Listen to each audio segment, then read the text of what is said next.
Hello and welcome to Her Drive podcast. I'm very excited about this series, and today's guest is Alisa Sokolov, and she is an Israeli-Russian visual multidisciplinary conceptual artist, and she is most known for her current art project known as the Vulva Throne, which is a bold and highly relevant artistic statement advocating for body positivity, diversity, and gender equality. And I just think this fits so well into our conversation of this sub-series known as sovereignty. And Alyssa, I'm just very excited to have you. Welcome to Her Drive. Hi everybody. Hi Cynthia. It's a great honor for me to be here today and to talk about life and important stuff and to maybe help someone to feel better because of my art or because of my stories. I'm here for you. Well, it's an honor, as I said. I first came across your work on Instagram, I think, because I was at Burning Man last year as well, and I don't recall seeing your throne. Um, but somehow I may have been through the artist whose necklace that you're wearing. It might have been through her Instagram or something that I came across your vulva art, which was the kind of like what you have there on your desk. And then I just have been following you for a while. And what really stuck out to me when viewing you recently and putting together this series was you had posted something in regards to basically the different social media platforms starting to censor your artwork. Yeah, this is so. First of all, this is the art piece from Melissa Barron, who installed the huge 15 meters tall sculpture of clitoris in its anatomical shape on Burning Man Playa, making it educational project, which really resonated to me because my art at the same Burning Man 2023 was the vulva throne. Well, actually, it was also my art was also exhibited on Burning Man in 2022 with the name the Vagina Throne, which is the whole story now because I choose my name of the project being based on the research. I'm speaking three languages, which are English, Russian, and Hebrew, and I wanted to give the name of my art to be understandable and cross-cultural and to reflect the essence of the concept. So I made the research. I found the Vagina Monologues, which is the world known book and show. I found The Great Wall of Vagina by Jamie McCartney, the UK artist who makes the casts of vulvas of the real women and makes it a huge like art pieces, which one of them consists of 400 pieces, is now represented in Miami Beach in World Erotic Art Museum, where we met. But in 2022, right after I followed Jamie McCartney's art piece name and called my project name Vagina Throne, he renewed it. He changed the name of his project because it's considered to be much more correct to call it vulva, and now I know why. So now I'm spreading the knowledge also about this. So 2022 on Burning Man it was the Vagina Throne, 2023 it was Vulva Throne, and Melissa Barron appreciated my art and gifted this to me, which is the greatest honor to me. I carry it with me. This is how we getting connected with all the artists who are trying uh, to spread the topics of the body positive acceptance of the shapes of the bodies, the natural shapes of vulvas. We try to represent the anatomical and natural normal shapes of vulvas in the media. But unfortunately, the artificial intelligence is not that smart. So it checked my Instagram account and started to suppress me, which happens like recent 3 weeks, which breaks my heart. So I'm so happy to have this opportunity to at least talk about my art here, be not suppressed by artificial intelligence. Thank you so much. I'm very excited to be actual intelligence and Yeah. properly censor what is appropriate in my world and what isn't. And it's interesting to see around the world there's lots of art and lots of communities that really honor like the phallus, the penis. You go to Pompeii and there's like penises everywhere. but it seems like there's way less worship and expression that's welcome for the vulva or the pussy, the vagina, whatever you'd want to call it. And I think the way that you're doing it is just so artistic and beautiful, especially with the crown that you're wearing. Yeah. Initially, I was not about making vulvas. I was about to express my feelings about gender chauvinism. So, the beginning of my art project, Vulva Fron, which is now the name Vulva Fron, actually connected with the story of the Japanese artist Yayoi Kusama.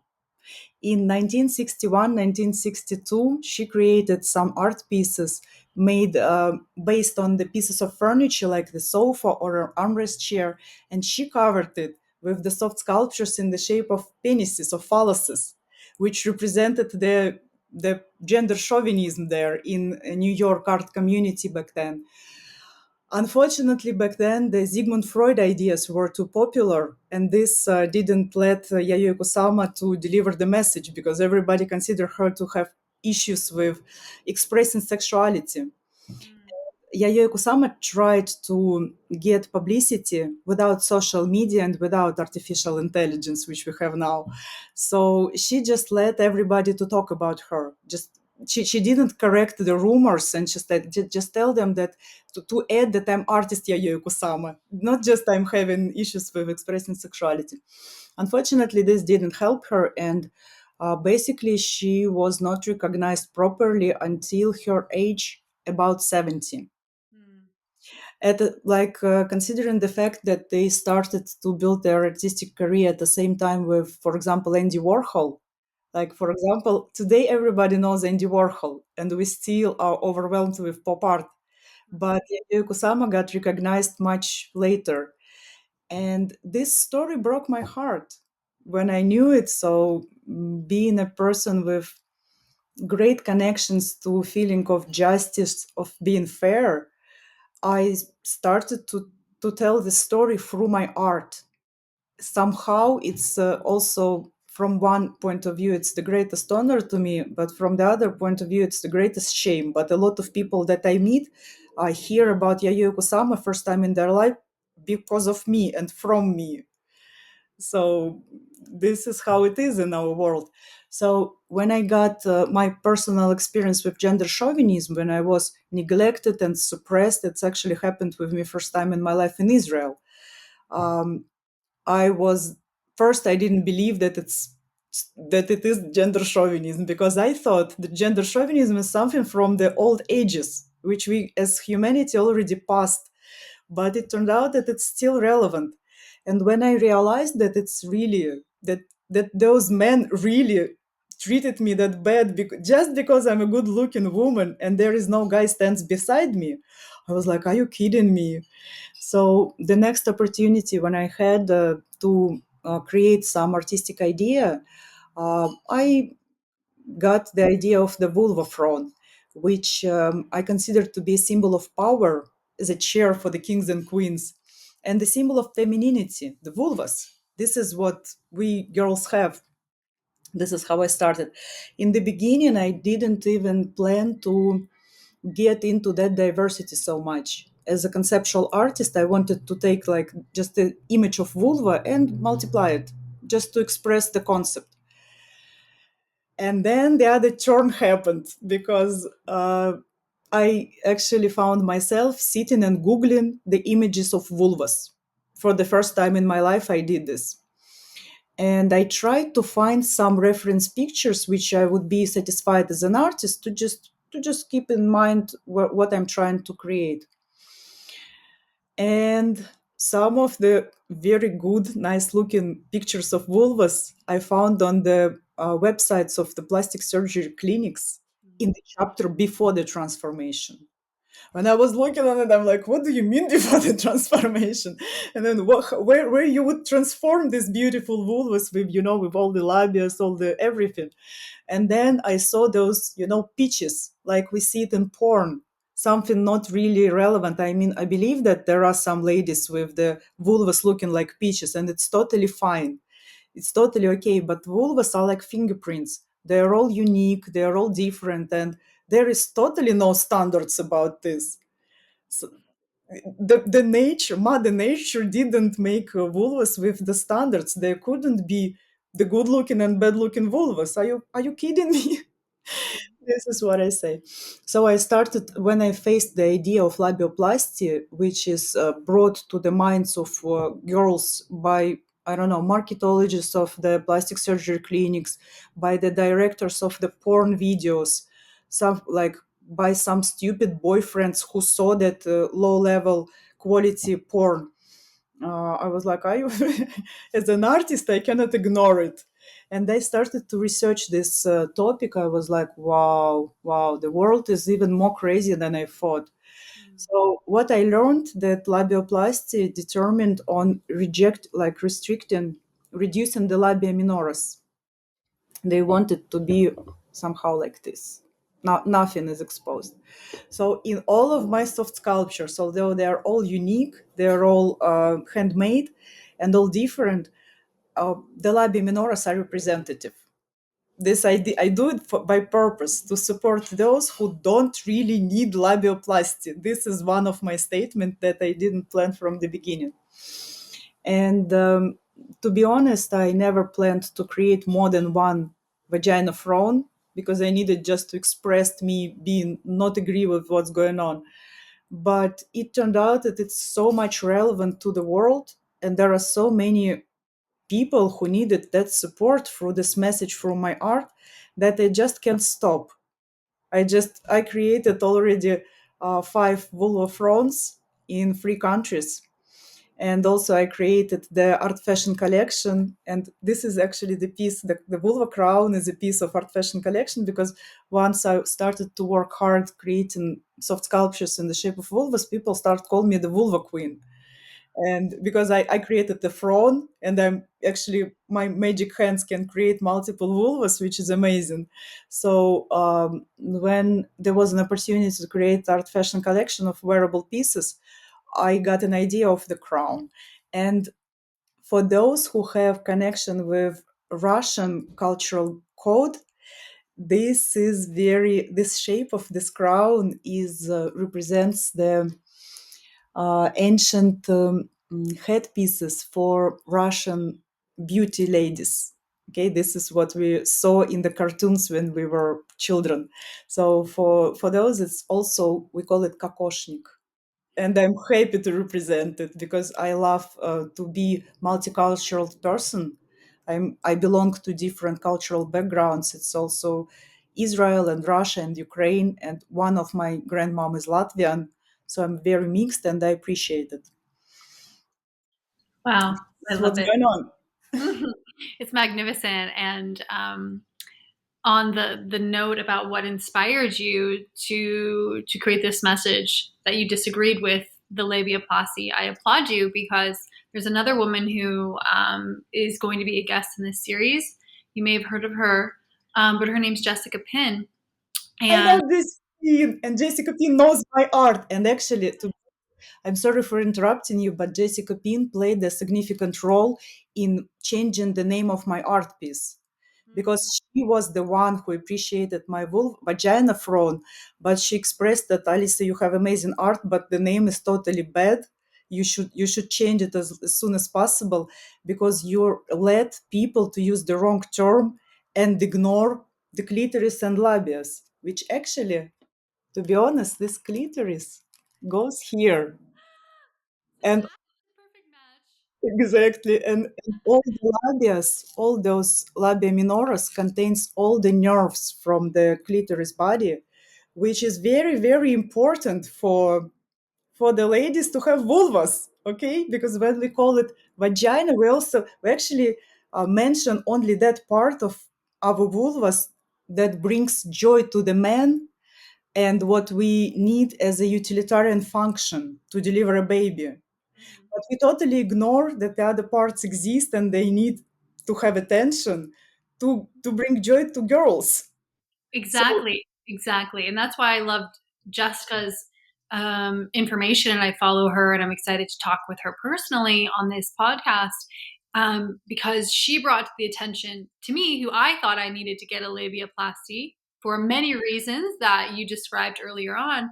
Um, but she described what happened to her and the medical system and how it's really set up to fail women who go in for these procedures, and how if you do have these procedures, there's a very high risk of losing all sensation within within your feminine parts, and that I never knew.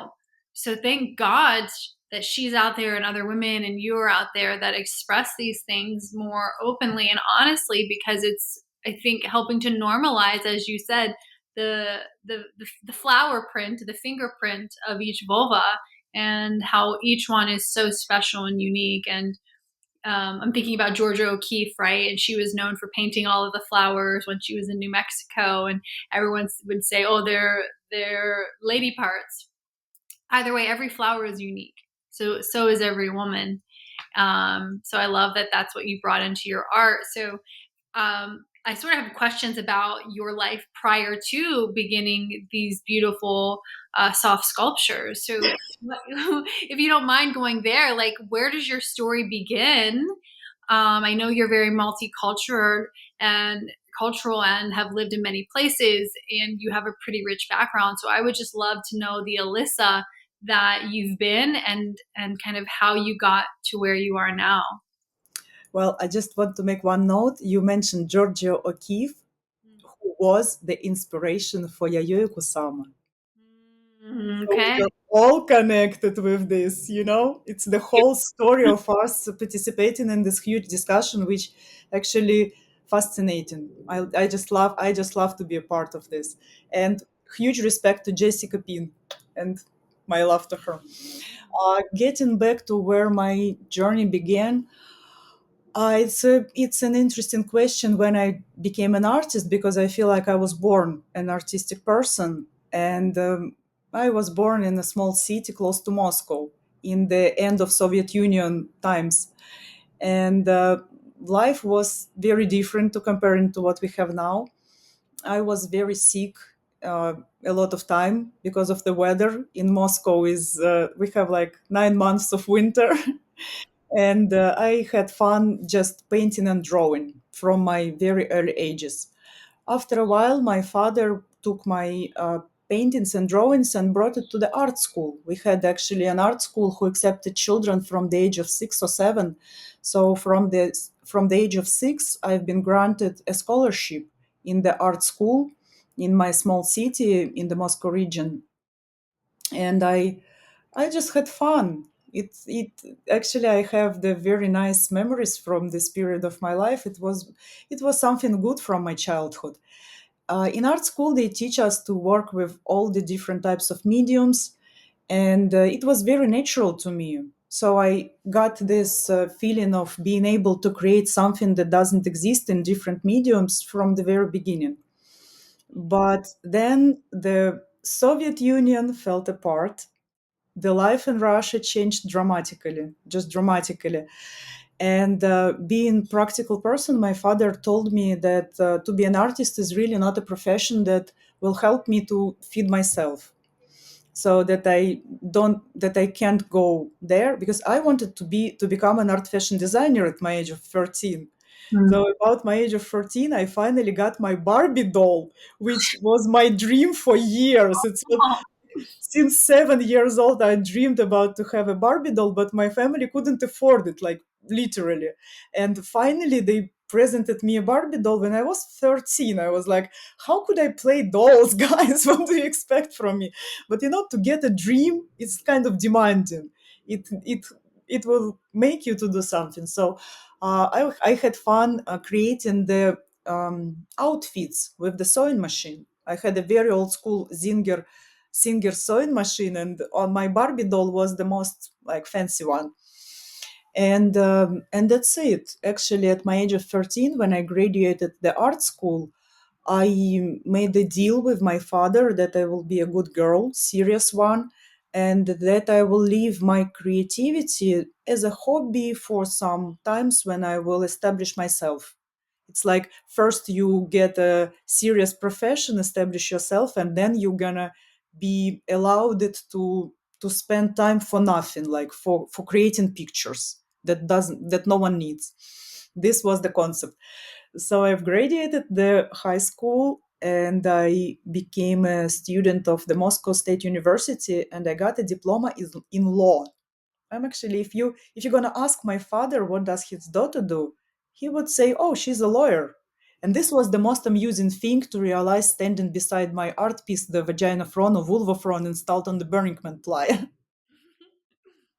And so I got a diploma in law. I worked a little bit, and when I figure out what's going on there, I said, "Guys, I'm not buying this shit. I don't see that laws working in Russia and that it could be an instrument, to change something. It's complicated, but I gave up law very soon. After a year and a half of practicing, no matter I was successful. Back then, we had an ICQ. I don't know who from our audience remember this messenger, but it was like, Oh, ICQ? uh-oh, oh, I haven't thought about that in forever. Yes. yes. So in ICQ, I met a guy Mm. with the dream of setting up his own business. Okay, there was like a guy with, you know, golden brain, and I was like, "Oh, dude, you're so cool. Why wouldn't you really go for it?" He said, "It's so complicated. I need to make a company. I need to open a bank account." I was 23. He was 24. Okay, and it was in Russia, and we barely had internet back then. So I helped him to make it, and this is how we became business partners of the media monitoring and analysis company. This, Okay. yeah. I mean, all of my friends didn't get what I really do. So I became a manager, self taught manager of the company, of the B2B company, providing services for the public relation departments of the companies who operates on the Russian market.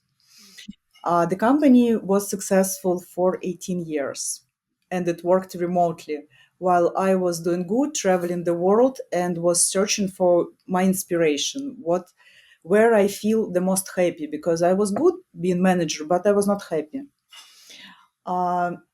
And I know why I was not happy because I missed to be an artist, which I didn't realize back then. In 2007, we were about to go to Halloween party. Just like after Soviet Union failed, we started to have this Western culture, and Halloween came into our lives because usually it's not from our culture. But it was fun. People make makeup, people make costumes, and we go into a party with dress code. This is how it started. We were about to go to a very cool party of the very cool community, and they really wanted to get there. But my friends came just being not costumed. The cat came to support us. And my friend suddenly brought the palette of the greasy makeup. And I was a manager, I'm a troubleshooter. I'm an out of the box thinker. I'm unstoppable. And when I have a problem to solve, what I do, I don't ask myself, Alisa, can you do makeup? I'm taking the palette of the greasy makeup and make makeup for 11 people within a couple of hours. And it was like a click. It was like a click, and I lost myself somewhere in the huge stream of creative energy.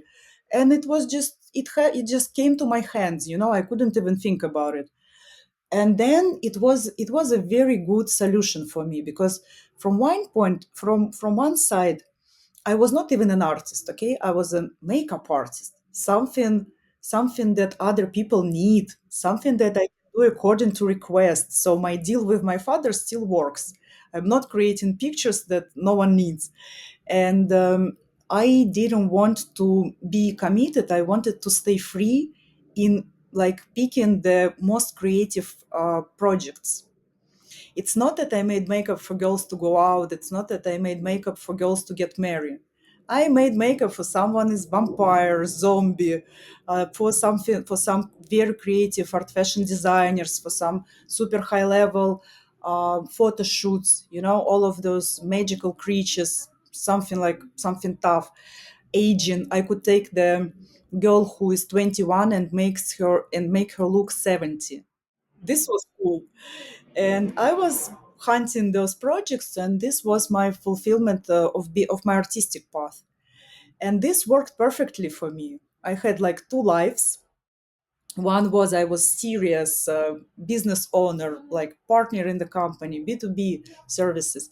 And the other was, oh, sometimes I'm a makeup artist. And I had fun. So in Israel, in spring, we have a certain holiday which calls Purim. And the tradition of celebrating Purim is everybody makes costumes. Not that creepy stuff, not only creepy like in Halloween, but just changing the appearance. I love it. As a makeup artist, I love it. It just makes me happy. So 2020, a good year. I had over 30 appointments to make makeup in March. And a very good person brought me a suitcase with my makeup from Moscow to Tel Aviv, and the pandemic brings the lockdowns and all the parties are canceled and I can't work with people like personally, make makeup. And I was like, what is going on, guys? What is really going on? So I got stuck with the suitcase of my makeup at the apartment, and I was like with the eyes wide open. And there was a art flash mob. ISO isolation. I know that it's worldwide famous, and the same initiative was started by the Getty Museum in Los Angeles. But it appeared as a Facebook group of a group of Russian-speaking friends, and occasionally I knew one of them. So I was observing people being stuck at home, making a photo cosplay of the world famous pictures of the famous artist, when they used only the things that they have at home to recreate the same picture, which was fascinating. I saw so much creativity of usual people. It was super inspiring. And of course, I wanted to participate. Of course, I felt this, small itching in the tops of my fingers. I was like, oh, I want to be a part of this, but I'm alone. I don't have a lot of things. I don't have a photographer. I don't have the tripod. What am I going to do? What am I going to do? I'm going to take my makeup and take the Yayoi Kusama's picture and put the pumpkin in my face. And I wanted to tell the story of Yayoi Kusama and to support it with the right picture. This where my transition from makeup artist to conceptual artist happened. Uh, this story turned out to be powerful. The story of Yayoi Kusama, I combined it with my own life story. I described like how I didn't pick the artistic path in my life. Like Yayoi Kusama did pick it, and she insisted, and she suffered a lot of years on her life, being very productive and very talented and very cool. And I didn't. I took another path, and I miss it, observing the other people to be artists. This project got over 19,000 likes within first week after being published. Over 1,500 comments told me that I'm a cool real artist, which was like, guys, I'm not an artist. I'm just having fun here. And then I just continued after that because pandemic still kept us at home. In Israel, the lockdowns were pretty tough, and at the same time to have fun on pandemic, I became a space popularizer. I know how it sounds, but out of nothing, I started to host on-air shows in YouTube channel with the audience over 30,000 people. So whenever Elon Musk launched any rockets with the payload to outer space, we took a video and covered it with our Russian-speaking voices, like describing all the technical details, all the stories about the launch, about the types of rocket engine, like about everything. I'm a little bit into science. I'm very inspired by the progress in science, and I would like to go to space. Mm. I would. I applied to go to Mars one way Yeah. several years ago. Yes, so I became the voice in the YouTube channel called SpaceX in Russian, and it was a lot of fun. So, but a lot of people are now surprised because they know me as a girl who can describe the construction of the rocket engine on three languages, and now I'm presenting vulvas all over the world. Still me. It's still me. I'm a little bit of everything. See, multi-dimensional and cannot be pigeonholed. And it feels great. Yeah, yeah. Well, to me, that sounds like being able to pivot and to follow your interests. That sounds like a bit like sovereignty in a sense. So many people are not sovereign either by their society or their life choices. So, what do you think it is about you that's allowed for the permission for self to pivot and to follow these different interests openly? It's a tough answer. Okay. My answer is suicide thoughts. Mm. It's not like this. I had a tough life. Actually, my life is not a pleasure journey, and I'm a survivor more than fighter. I'm so there was a moment in my life when I felt like I can't make it. It's my life is not okay, and I don't see the solution. I don't see the escape, and I got to the idea that I want just to stop it.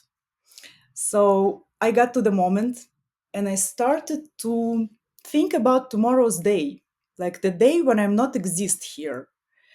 And this moment empowered me so much. I finally felt that I have some under my control, at least, and that it's not that lost, that I still can do something with my life. And in that moment, I clearly decided that I'm going to give this life and this world a chance to have fun.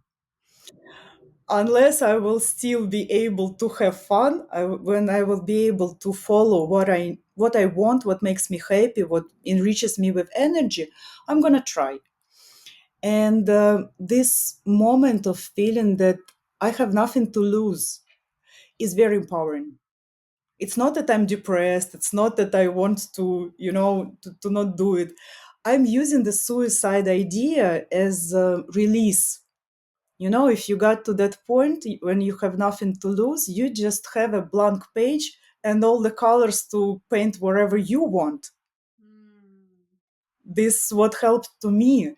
This was one thing, and the other thing, I was wrong diagnosed. I was wrong diagnosed by not qualified doctors in Russia at my age of 19. They told me that I will live for about 5 or 7 years, and the two of last of them would be not nice. Mm.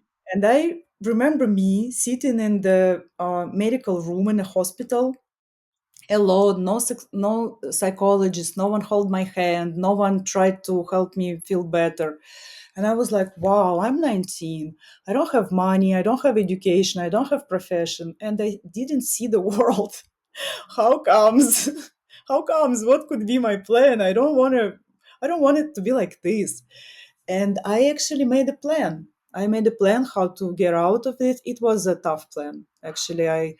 And it took the doctors about a week and a half to check the tests, to come to me, and didn't even apologize, but tell me, oh, we figured it all out. You are not dying. Like, a week and a half turned out to be enough to refocus, to start to see my values clear. And this helped me to be disconnected with fulfilling someone's expectations, you know like when it during that 1 week and a half, I rethinked a lot. I made a lot of decisions that I keep with me until now. Like, I decided that I'm not going to waste the time of my life for boring events, for the situations when I don't belong, for fulfilling expectations of people who are not really connected with me. I This was the moment when I stopped to be a good girl, actually. I started to be myself. Mm. The good girl syndrome is alive and well in many of us. Oh, yes, unfortunately, a lot of people that I meet in my life, I found them being stuck, being overconnected with their social roles, which actually they are not even their decisions, you know? It's someone sometimes told them that to be appreciated, to be a good girl, you have to do like this and not do like this. And people just like, no, this is the cultural code. This is how it's going, and sometimes people need some very stressful experience to rethink it, to realize that, wow, I'm playing not my games, but where is my game? I want to play. I want to be a hero of my story. Why would I be a hero of someone's story? It's not. This fairy tale is not written for me. I feel like this is my answer. I'm sorry if it sounds tough, but I'm still alive. Look at me. Like I can move my hands. I can walk, you know. I I can do a lot of things. And this I feel like it's a hugest chance for me to to use what I have to have fun and at the same time to be an ecological person, you know, to like Boy Scout, to leave the path behind you better than it was in front of you. Mhm. Mhm. So what did they tell you you had that you were going to die from? I don't know how to translate it in English, but this is the immunodeficit virus. Oh, This okay. Okay. like today it's treatable and people can live with it for years and for whole of their life, but back then when I was 19 we had different information about it in Russia, and it considered to be like one-way ticket. Okay, like an autoimmune disease. Yeah. Oh, wow. Well, what a wild week and a half that must have been for you to reformat. So you broke away from the good girl syndrome, which is mm, that reshapes a lot of relationships for people. So whenever you had these realizations and started to make shifts more and more into artistry, how did your father respond? Well, my father still belongs to Russian cultural code, where the sexuality is very restricted and tabooed. So right now, my father is the only person in the world who didn't congratulated me with exhibiting my art in New York, Manhattan, in October 2023. So he talks with me like my art doesn't exist. He doesn't want even to talk about it. He considered this to be something a shame, something pervert. He doesn't even tell it to me, but according to his reaction, he just, I don't want to talk about it. Talk about it with some other people. And at the same time, on Burning Man, for example, there were people from different countries at the age of my parents who made pictures of my art to send it to their children, to their daughters, to support them. You know, it's uh, well, it is what it is. Okay, Yeah. I can say that it broke my heart back then, but I worked a lot on healing myself to not be traumatized by this anymore. I mean, my father is my father, and I am me. You absolutely are, and I applaud you. I had maybe like 6 or 7 weeks ago, I like to sew and craft, and I wouldn't call myself an artist, but I'm creative. And I just did the simple how do I explain this? I'm going to a snowboard festival in Europe. I leave this weekend. And I wanted to create something kind of fun to wear outside of my clothes that would be catching of the eye and really playful. So I just did breasts in crystals on the hoodie, like this big snowboard hoodie. Breasts, beautiful breasts, and then I put a vulva down at the bottom of the hoodie. So it's perfectly matching. And it's so fun, and like the crystals sparkle, and I hand sewed each of them on, and I posted it on my social, and it was not well received from my mother. Oh my God. Yeah, so I'm now going through a process, and I'm actually really grateful for her response because I triggered her cultural norms and her view of what is ladylike and what isn't, and what is appropriate. And through her response to me, it then kicked up all of this.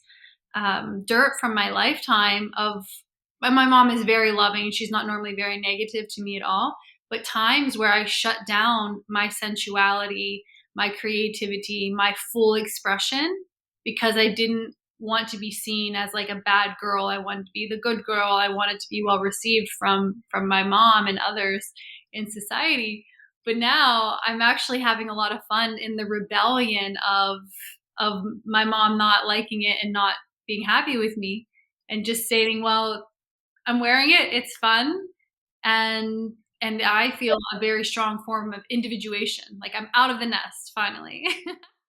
And in this moment, I'm adding, and the heavens are not falling on your head. Mhm.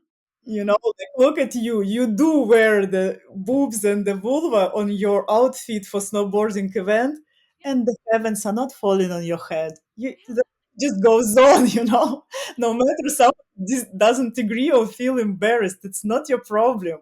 I mean, I appreciate your mom expressed it. Okay, I feel like it's also like was not easy for her because you're her daughter, but at the same time, to stay yourself is not a crime. It's not that you're rejecting your mom. It's just you staying yourself. Mhm. Go for it.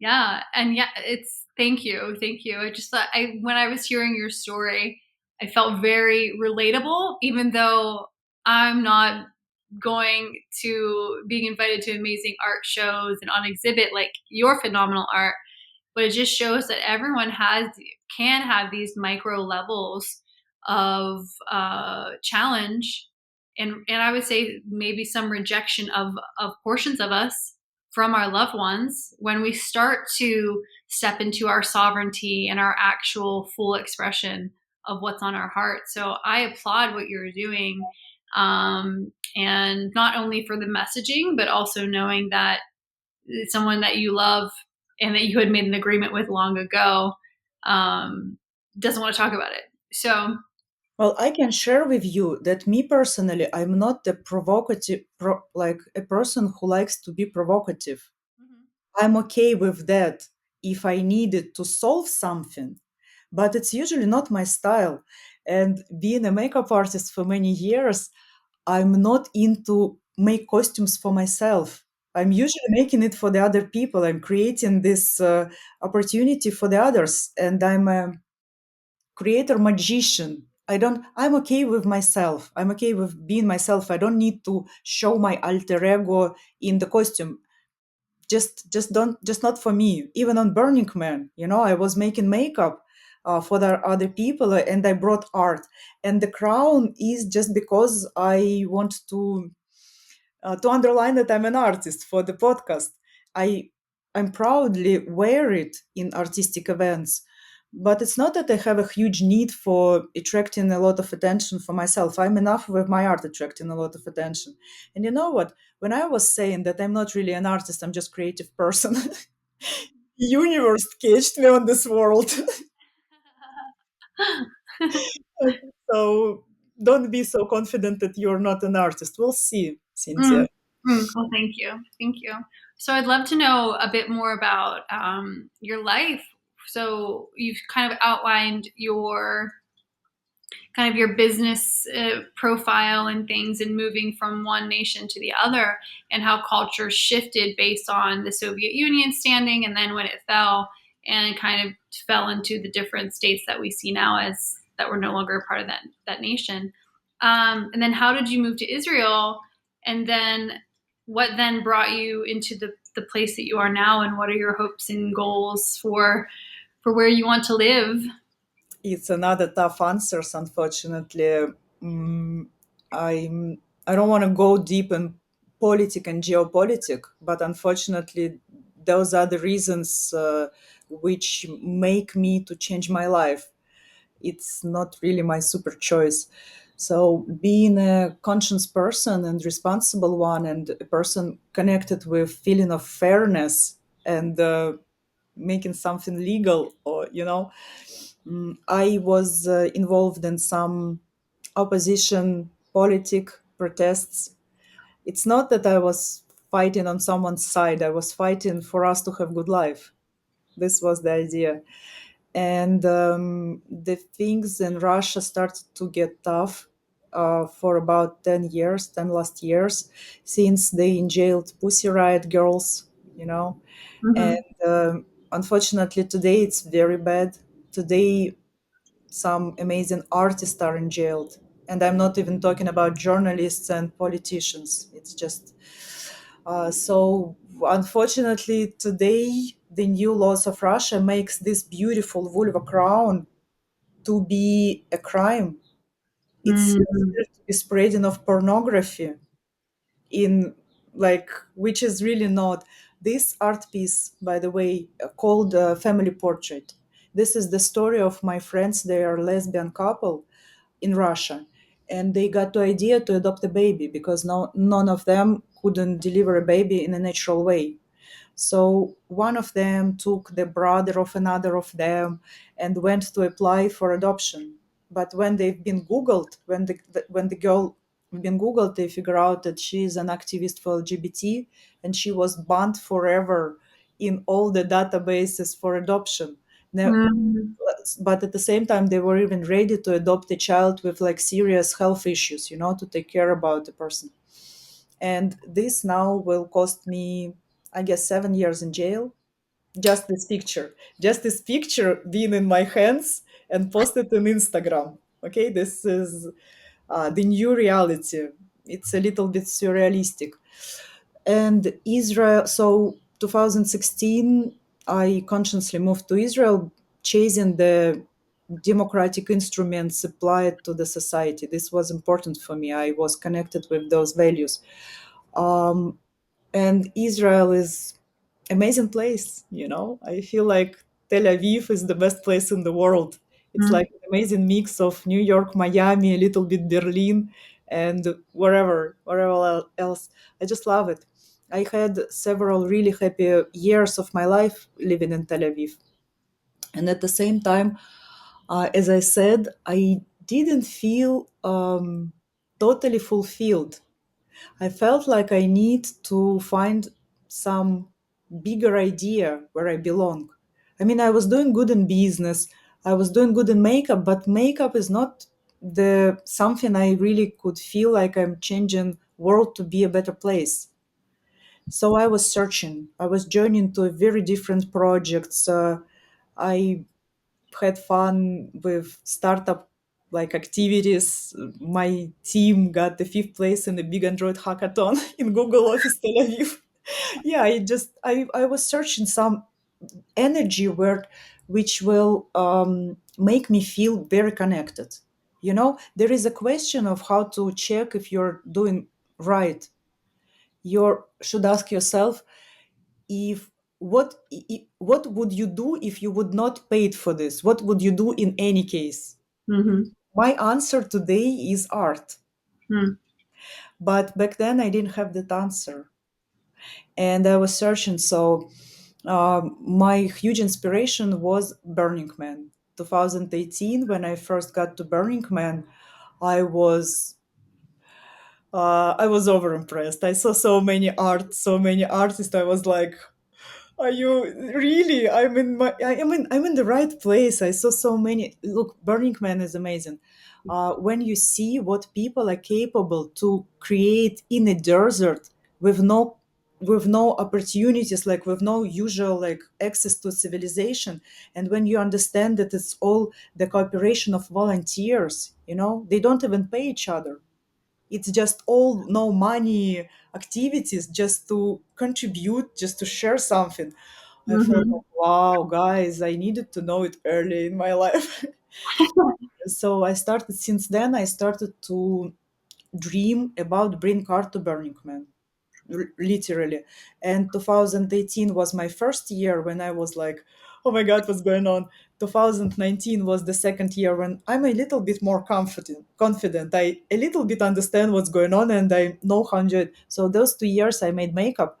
And then when I started to get ready to bring art, the pandemic started. So it Mhm. was 2 years of me being not able to go there. And in 2021, we had planned regional Burning Man event in Israel. And this is how I got the idea of Vulva. Never brought it to regional event because of it was delayed, postponed, but then I fulfilled this idea in the main Burning Man in 2022.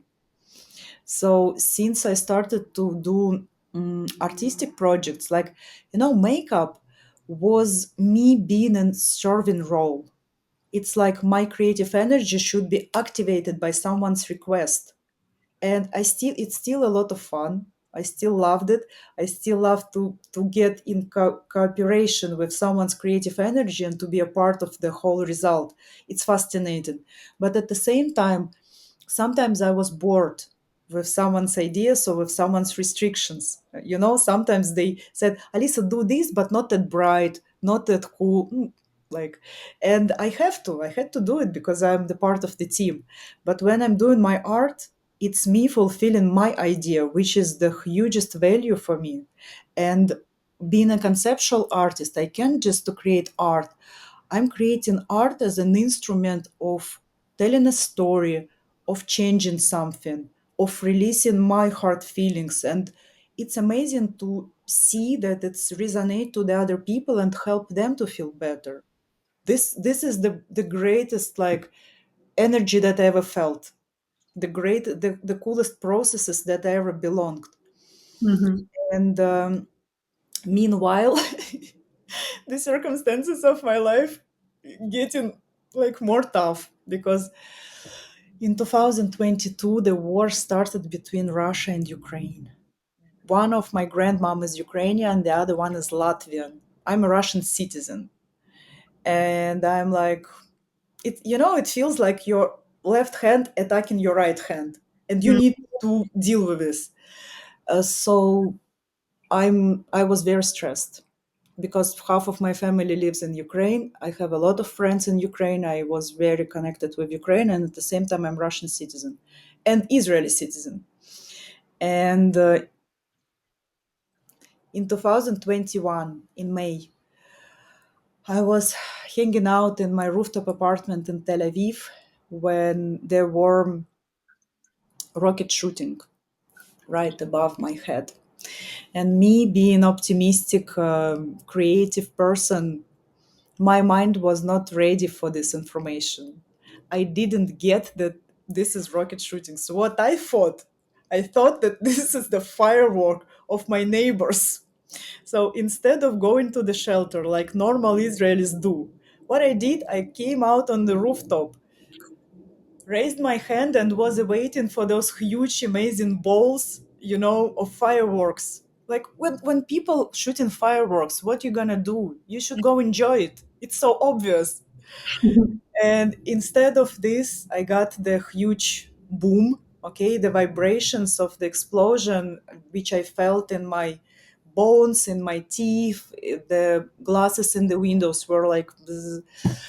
And I was at the same moment, nothing really happened with me. Like I was staying at the same place in one piece, no pieces of rocket like felt close to me. But when I realized in my mental state what's going on, I was questioning, like, okay, this doesn't look like fireworks. What else could it be? Could it be the rocket shooting? Does it mean that I'm standing in the open space in the rooftop during the rocket shootings? I mean, Alisa, really?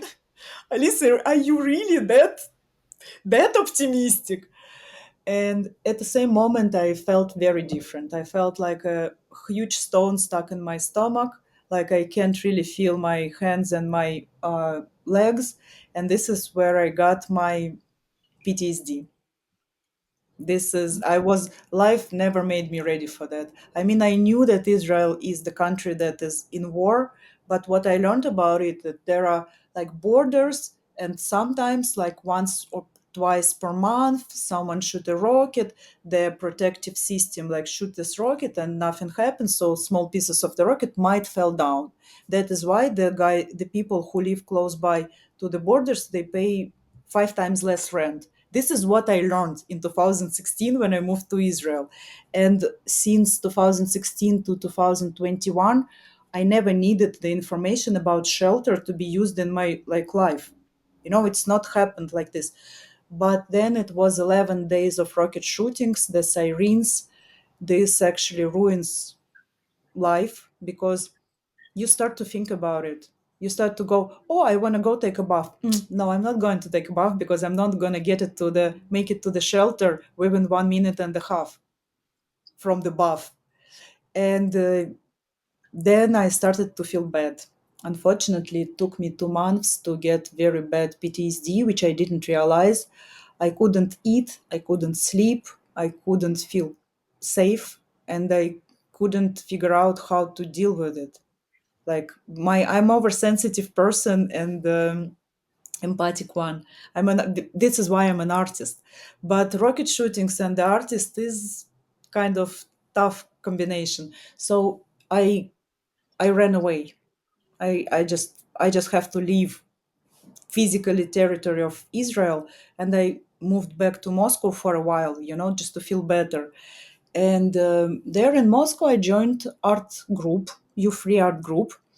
And in December 2021, I made a project about my experience with rocket shootings.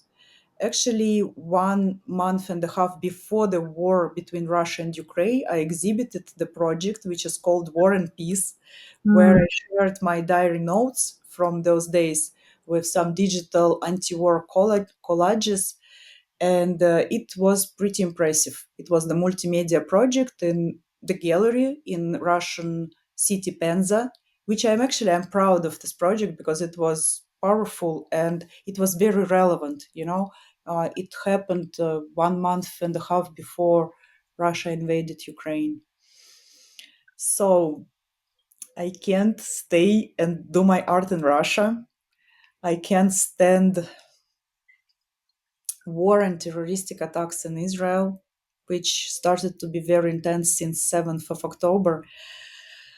I missed I missed the beginning of war because my art was invited to be exhibited in New York. So my art kind of saved me. I don't know how to say it more, like how to say it different, because the opening night in New York was 14th of October and 7th of October was the I don't have a proper words for this, unfortunately. There was a huge terroristic attack. A lot of people were severely killed. And since then, the war goes intense until today. Today is very bad. I'm following the news. I was about to go back to Israel. I had an art show appointed on 29th of September, but it was postponed. And at the same time, I was invited to New York. So this is how I didn't go back. And I'm trying to figure it all out. Mm. Fortunately, art goes good, beside being suppressed by artificial intelligence of Instagram. Everything goes good, and I see a huge opportunities on American art market, and it's my art and the topic that I'm spreading is very relevant. I mean, last year after Burning Man, I was invited to exhibit my art in Las Vegas Gallery in Arts District, which was amazing experience in my life. Of course, I said yes. Of course, I created one more vulva front for that. I brought it to Las Vegas and we put it in the gallery. And this was like prolongation of Burning Man. I was pitching my art, talking to people, but the gallerist told me, Alisa, you're not gonna sell your art if you're gonna make people cry. Because after talking to me about my art, people were leaving gallery like crying. They shared very deep stories with me, and it's very I appreciate it a lot. So there was a group of 19 years old American girls. Four of them brought the fifth friend to the gallery to point on my vulva front to try to change her mind about making vulva labioplasty. They Wow. were pointing my soft sculptures and the representative labias, which I made like consciously. I made it with purpose. And they said, look at this. They're all different. They're all beautiful and they're used in the art piece by the artist. This means that it's acceptable and it's okay. Whatever you have there, it's okay to have it. In this moment, I felt like I'm successful artist. What else can artists dream about? To see how the art changed the minds of the 19 years girls, to not ruin the nerves of the naturally created vulvas. What else can I what else can I achieve? Okay, I want to see my art in MoMA Museum in New York, but probably this story still will be more powerful. Yeah. Yeah. So I this gives me the signs that I have to keep going, no matter it takes. Mhm. And right now, I'm not really making money with my art, but I'm still really connected with it and still doing it. So this is the answer to this question: what is your passion and what is your karma purpose? So I'm totally on the right path. Yeah, I think when we know we're on the right path, we can't help but create whatever that thing is. For you, the vulva art and other art, and for me, it's doing this podcast and sharing the stories of amazing and inspirational women who are exacting change for the world. So I thank you, and I'm really curious. What is your definition of sovereignty? I don't know exactly, Cynthia. I'm sorry. We talked about it before the podcast. I feel it's my essence. I it's not that I'm chasing mm, this idea. I feel like I'm already representing it, just being me. I never make it consciously. I'm just trying to be happy and to be a good person and to make the world a better place, to see more smiling faces around, and to use this energy of happy, satisfied people to create something amazing. This is my usual role in life. So whatever it takes, wherever needs to be solved, come on, let's do it. It should be solvable, you know. We are so many different people. We can empower each other with cooperating and collaborating. Like I really I'm really fascinated with the diversity. I really love people to be so different, and I'm proud of me being able to gather 21 colors of fabric, which I collected from Tel Aviv, Cyprus, and Turkey, actually. And I brought it in the suitcase to represent all the girls in the world, all of our skin tones, all of our combinations, all of the shapes of vulvas, all of the shapes of labia minoris. And I recently just got different colors of pearls that I use as a clitoris. Now I have them black and pinkish. Is that Amazing. ugly? Amazing. I'm playing with this, and I can paint, I can draw. And when I started to work on the vulva front, I had no idea how to create soft sculptures. I had to take some workshops from amazing art fashion designer uh, Helena Blaunstein from Israel. She was very kind to support me and to provide me a workshop personal. But I still have the picture of my first soft sculpture in the shape of vulva. It looks like I'm 5 years old. I improved the technique so cool that I'm now proud of it. Isn't it fascinating? Yeah, absolutely.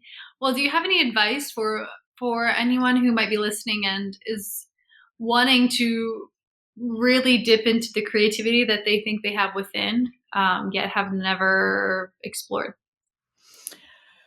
Well, about creativity, I'm not that great advisor because I've met a lot of creative people in my life and a lot of artists. And I spoke to them, we talked, and I understood that creative people are so different because of type of motivation. Some people just create because they know how to use the materials. Some people create because they like to be in creative process. Okay, they just like to spend time creating. I'm very not like that. My perspective is I'm not going to create art that won't work, that won't work for changes. I'm a troubleshooter and storyteller. So if you are the same type of me as an artist, of course I have an advice. Go for it and try it and create it and tell your stories. This would be my advice. The other artistic people and creative people, I'm not the one who can provide an advice. It's just be yourself and do whatever makes you happy, because the universe doesn't want us to suffer, it wants us to be happy. Keep it in mind, and try more. And when you try to step out of the comfort zone, try to observe that the heaven are not falling on your head. You can do crazy things and nothing bad will happen. This will, like expand the comfort zone. And when your comfort zone expanded, like you feel better. Like I passed a lot of traumatic experience, and this helps me to face the challenges in my life. When i when i can remind myself, come on, once I jumped with the bungee jumping from the bridge into like 207 meters. I'm not going to be afraid of this flying cockroach. Yeah. You know, Yeah. Yeah. you tell yourself, like, come on, once I lost 1.5 million uh, like rubles. I'm not going to be freaking out, trying to, I don't know, something. It's not a big deal. Nothing is a big deal, guys. Once you survive, once you're alive every day, once you can smile, once you can, I don't know, pet a cat, you have something to go for. Mhm. Keep going.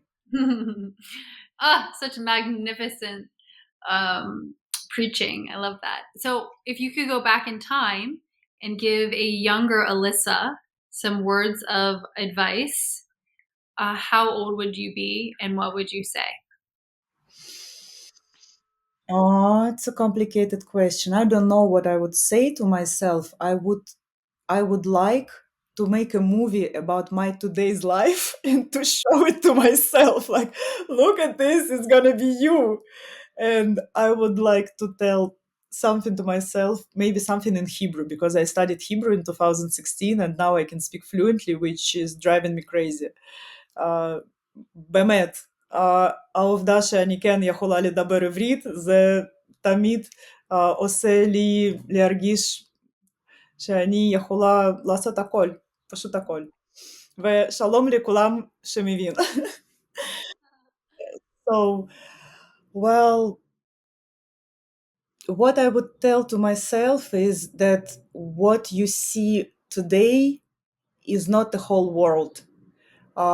You never know what is there uh, behind the corner.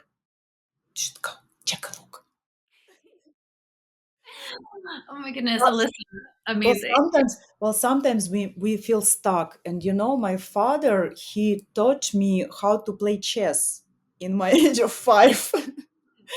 And I use the chess metaphors to explain some like life issues. So once you take the figure on the chessboard, you are very connected with the role of this figure, with the rules of how it can or cannot do. Okay, but keep in mind that you're a chess player, not just a figure. Sometimes you just need to uplift yourself and take a look on the situation a little bit from up there, and like, okay, they're just figures, but I'm the chess player, guys. I can choose, I can decide if I play this role or play this role, if I apply those rules of behavior to myself or not. Or I can go play tennis, okay? Or I can go to make manicure. Exactly, exactly. That really translates as far as um, there's a lot of beliefs that we are in a what's the word I'm looking for, in a matrix and of like a video game of sorts, and our bodies are um, our avatars, right? So I try to think about that when I'm having a tough day. Is exactly what you said, is zooming out and almost detaching from my body, my avatar in the moment, to have that more zoomed out lens. And it is certainly helpful. I'm Mhm. familiar with this concept, but I don't use it like you just described. Yeah, there is a spiritual concept that our body is just a costume for our souls. Okay, and yeah, but I don't know. Even in the day to day, it's so easy to just say it in the manner you did with chess, is to because you have all of the all of the characters, all of the chess pieces, and they each have a very specific way that they can move. So I think your way of describing it is very easily digestible, especially if someone plays chess. Well, actually, I feel like for you and for me could be relevant to explain it through travel. Because as far as I know, you traveled a lot, and me also, I visited 45 countries. Because when I was wrong diagnosed at the age of 19, the most thing that I regret that I didn't see the world. So once they told me that I'm not going to die soon, I started to travel like crazy. I just really wanted to feel this, to see it. And when you come into a new place, no one knows you there. No one knows what roles you played yesterday. Yep. No one knows the expectations that other people have from you. And Oh, you can be wherever. You can wear the dress with the color you never wear it. You can go and to be gorgeous woman or just a tourist, like a gray mice to not attract the attention as you usually do. Go for it, try it. This is You can just go to a neighbor city. It's also will work, and this will help you to disconnect with the patterns which you stuck with. I oh, believe in that. oh, so true. I think when you want to exact change within yourself, you need to radically change your environment. And travel is such a great way to do that. So, Yeah, so well, use it. It's very easy. but yeah, you're so right. You're so right. Well, Alyssa, I've really enjoyed chatting with you, and I would just like to give you kind of an open mic if there's anything left that you would like to share. I would like to share with you. There is nothing wrong with you. Not personally with you, Cynthia, but with our audience. You're okay. Just take a look in the mirror and say, I'm okay. Today I'm okay, and tomorrow I could do even better. And take a look on me. I'm a survivor. I passed a lot and I still can do amazing things. So if I made it being weak, oversensitive, not native English speaker, can you imagine what you can do? Think about it. Beautiful. And where can everyone find you and your work? Well, I have suppressed by artificial intelligence Instagram, which is not shown to non-followers, but it's sculpted underscore femininity. I also have a website which I want to rebuild, but I do my best, which is www.alisasokolov.com. And you can just Google. I will do my best to make announcements about the exhibition of my art, which people actually miss. And we'll see where it will get me. My artistic path is full of magic, pure magic. I swear to you, some windows of opportunities are open because of my art is really relevant, and I do my best to serve it, to fulfill those opportunities. So I'm a little bit slave of my art. So Google my art, and you will find me there. Magnificent. Well, thank you so much, Alyssa. I've really enjoyed everything you've shared. Your story is so inspirational. Your art is amazing, and what a joy to have you. Thank you so much, Cynthia. I hope my English was okay for our audience. I did my best. And you're amazing interviewer and amazing person. I'm so happy to meet you. And saying hi to Melissa Barron, to Jessica N. Pin, and to all of the amazing women like Yayoi Kusama, Georgia O'Keeffe, and all of the greatest women health and women empowerment uh, women that will help us and helping us to make this world better. This is very important. Thank you all for doing what you do. Mm-hmm. You're so right. That's all I have to say. Thank you so much. Sending you love. Thank you for witnessing this episode of Her Drive Sovereign, and I invite you to celebrate with us on summer solstice for a retreat for women by women. To learn more, visit her-drive.com/events, and cheers to sovereignty. Love you, ladies.